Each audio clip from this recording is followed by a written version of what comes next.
Vivemos num momento histórico de grandes e rápidas transformações. Todos nós já percebemos isto. Se fôssemos comparar tudo o que aconteceu no mundo nos últimos 40 anos, como era a nossa vida antes e como é a nossa vida agora, chegaremos à conclusão de que muita coisa mudou. Muita coisa está diferente, algumas para melhor, outras para pior. E dentre tantas mudanças ocorridas nas últimas décadas, em nosso mundo, em nossa vida, é bem possível que a sua percepção e a sua sensação sejam de que o nosso ritmo de vida não é mais o mesmo. O tempo parece não ser o mesmo, parece que está passando rápido demais, a cidade não é a mesma, as pessoas estão tomadas pela correria do dia a dia, sentindo-se mais pressionadas, cansadas e sobrecarregadas. A dimensão das crises são maiores e mais graves. Aumentou a violência, o desrespeito, a injustiça, os valores morais de uma sociedade tradicional ou conservadora se perderam. E tudo isto aconteceu rápido demais em nossa vida, em nosso mundo. Você já deve ter ouvido também, muitas vezes até, que hoje nós estamos na era da informação, na era da comunicação, na era do conhecimento, na era da tecnologia digital, e estamos dando passos significativos rumo à era da inteligência artificial.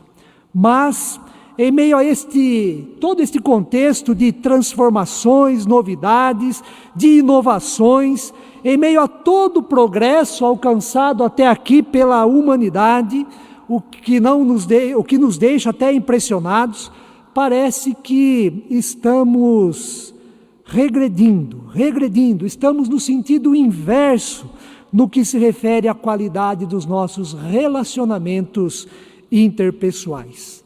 Ao mesmo tempo em que avançamos em tantas áreas da vida humana, a impressão é de que regredimos quando o assunto é relacionamento saudável com o nosso próximo.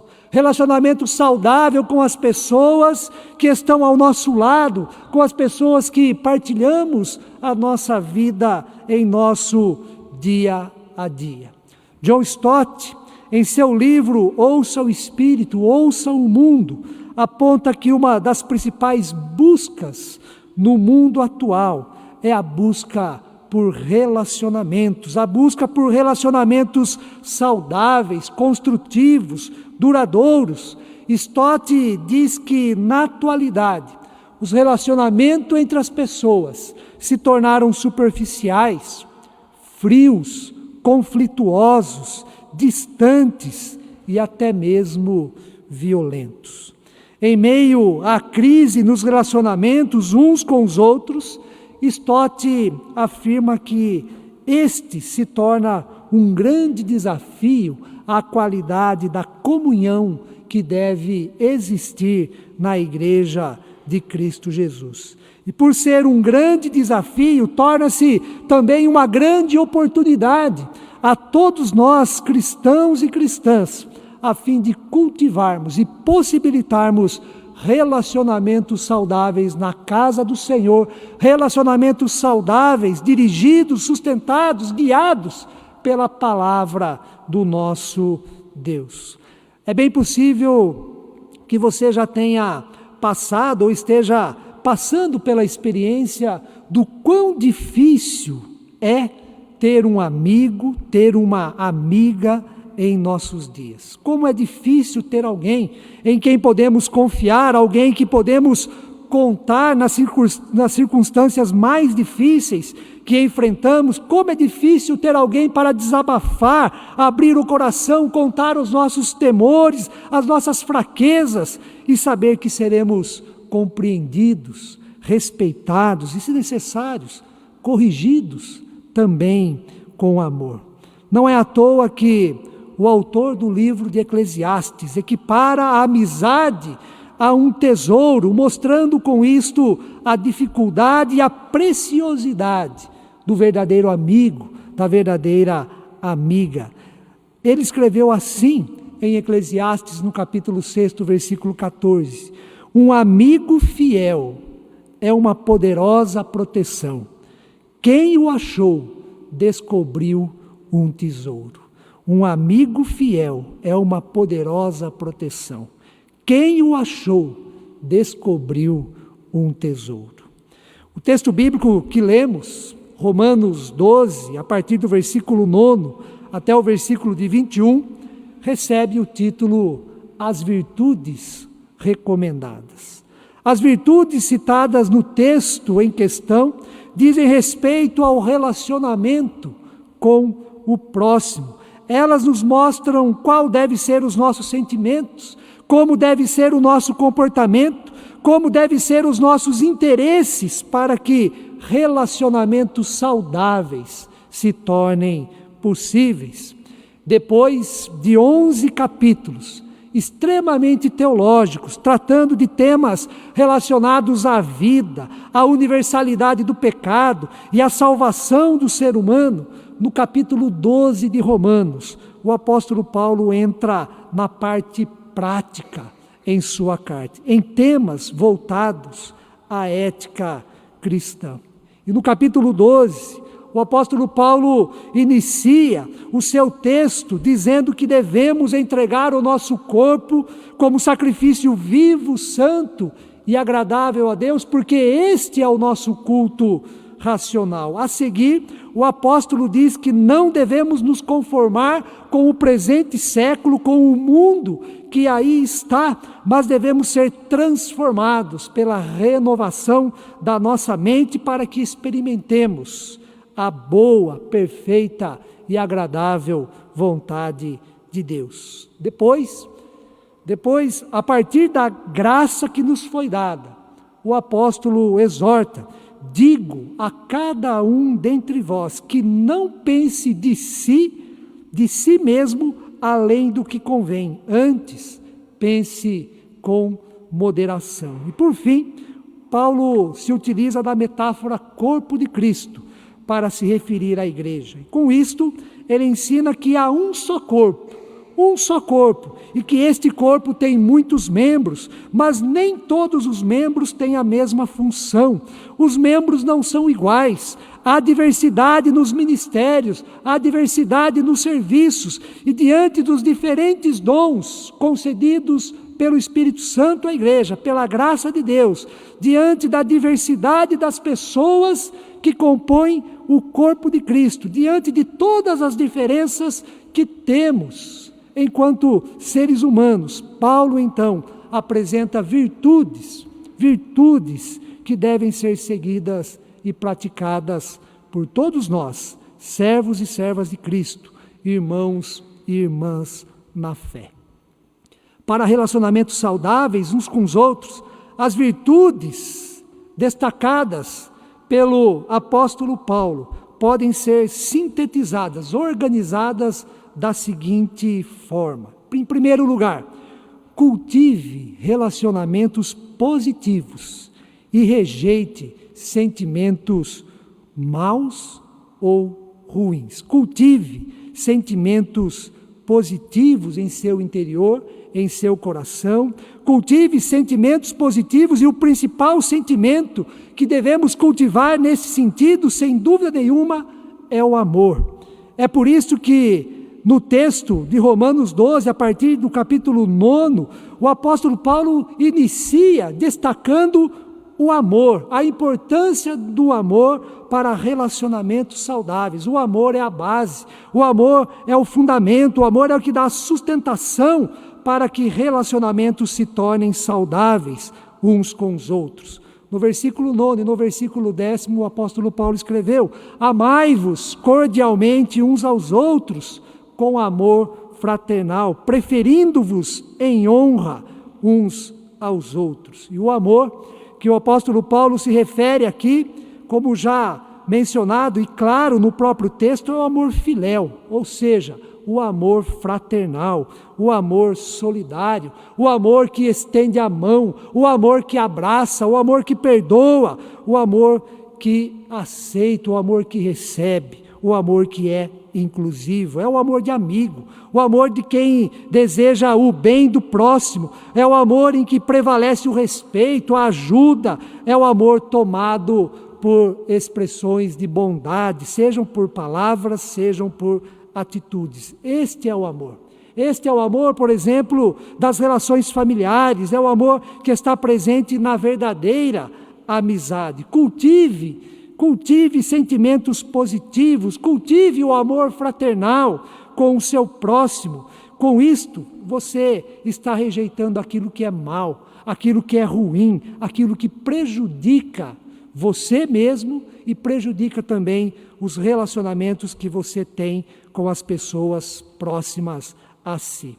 Se algum sentimento ruim estiver em seu coração em relação a outra pessoa, ore pedindo a Deus que o livre deste sentimento, pois isto não te ajudará, isto te fará mal, conduzirá você a um relacionamento doentio, conflituoso com as pessoas ao seu redor, fará com que você se sinta infeliz e com isso você se tornará uma pessoa amarga. Sem amor em nossa vida, em nossas palavras, em nosso coração, em nossas atitudes, nos tornamos pessoas amargas.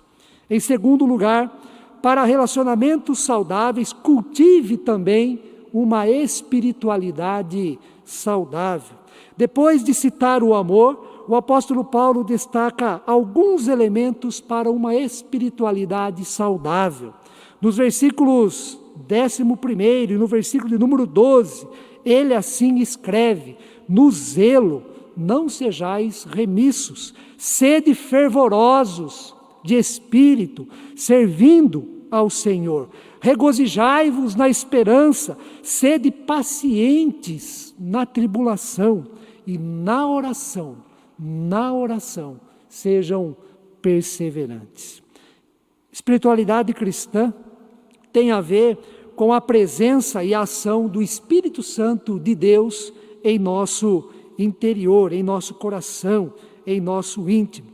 Espiritualidade não tem a ver com o que somos, pois o que somos muitas vezes prejudica a nossa espiritualidade. É por isso que, em outro momento, o apóstolo Paulo fala de uma luta interior que acontece com todos nós, que é a luta entre a carne e o espírito, entre o que somos e o que o Espírito Santo deseja criar em nós. Cultive uma espiritualidade saudável, permitindo que o Espírito Santo te conduza para que você seja cada vez mais parecido com Cristo, até chegar ao ponto em que você pode dizer, tal como o apóstolo Paulo disse de si mesmo: não sou eu mais quem vive, mas Cristo vive em mim. Em terceiro lugar, não se feche em si mesmo, em seus próprios interesses. Se fechar em si mesmo ou agir de acordo com seus próprios interesses pode fazer você uma pessoa egoísta, presunçosa, narcisista. Isto demonstrará que você é uma pessoa interesseira, que quer usar os outros em benefício próprio. Este comportamento não contribui em nada para a construção de relacionamentos saudáveis a todos nós. Não se feche em si mesmo, não seja interesseiro, isto é, não seja precipitado em seus julgamentos, não alimente o preconceito, evite rotular as pessoas, principalmente dos rótulos negativos. Olhe para outra pessoa e procure ser bondoso, procure ser misericordioso, tente sentir o que ela está sentindo e seja solidário. Olhe as virtudes que o apóstolo Paulo nos recomenda neste sentido, a partir do versículo 13, para não nos fecharmos em nós mesmos, em nossos próprios interesses. O apóstolo Paulo diz: compartilhai a necessidade dos santos, praticai a hospitalidade, alegrai-vos com os que se alegram, chorai com os que choram, condescendei com o que é humilde, não sejais sábios aos vossos próprios olhos. Em quarto lugar, deseje e busque o bem do outro. Deseje e busque o bem do outro. Em outras palavras, pratique boas ações em relação ao seu próximo. Considere atentamente algumas virtudes recomendadas pelo apóstolo Paulo nesse sentido. Não torneis a ninguém mal por mal. Esforçai-vos por fazer o bem perante todas as pessoas. Se possível, no que depender de vós, tende paz com todas as pessoas. Fecha aspas. Com isto, Paulo está dizendo que ninguém constrói relacionamentos saudáveis com ações ruins, sendo injusto, sendo indiferente, sendo orgulhoso. Relacionamentos saudáveis são possíveis somente com a prática do bem, com a prática da bondade. Seja uma pessoa benigna, faça o bem, ajude o outro, deseje e busque o bem do seu próximo. Deseje e busque o bem do outro, não só das pessoas que você gosta ou que você se simpatiza, pois o apóstolo Paulo nos ensina que devemos proceder assim até mesmo com os nossos inimigos. Ele mesmo disse: no que depender de vós, tende paz com todas as pessoas. E no versículo 19, ele diz que nós devemos realizar o bem até com aqueles e aquelas que são os nossos inimigos. Assim o apóstolo Paulo diz: não vos vingueis a vós mesmos, mas dai lugar à ira, porque está escrito: a mim me pertence a vingança, eu é que retribuirei, diz o Senhor. Pelo contrário, se o teu inimigo tiver fome, faça o bem, dá-lhe de comer. Se tiver sede, faça o bem, dá-lhe de beber. Fazendo isto, amontoarás brasas vivas sobre a cabeça. E o apóstolo Paulo encerra: não te deixes vencer do mal, mas vence o mal com o bem. Antes, o próprio apóstolo já tinha dito: abençoai o que vos persegue, abençoai e não amaldiçoeis. Abençoar significa fazer o bem ao nosso próximo, e no caso aqui, o bem até mesmo aos nossos inimigos. Deseje e busque o bem do outro, pratique boas ações. Não pense que agindo assim você está perdendo. Pelo contrário, na prática das virtudes que são recomendadas, todos ganham, todos ganham. Ganha quem dá e ganha quem recebe. Ganha quem é bondoso, ganha quem recebe a bondade. Na amizade ou na comunhão pautada pelas virtudes da palavra de Deus, todos são edificados. Para concluir, o que caracteriza o relacionamento saudável? De acordo com o texto bíblico que nós lemos, o relacionamento saudável é baseado no amor, é baseado no respeito, é baseado na valorização do outro, é baseado na prática das boas obras, das boas ações, da realização do bem para com o nosso próximo. Cultive relacionamentos saudáveis em seu viver. Assim, você será abençoado, a vida se tornará mais leve e você será certamente mais feliz. Que Deus assim abençoe a todos nós. Amém.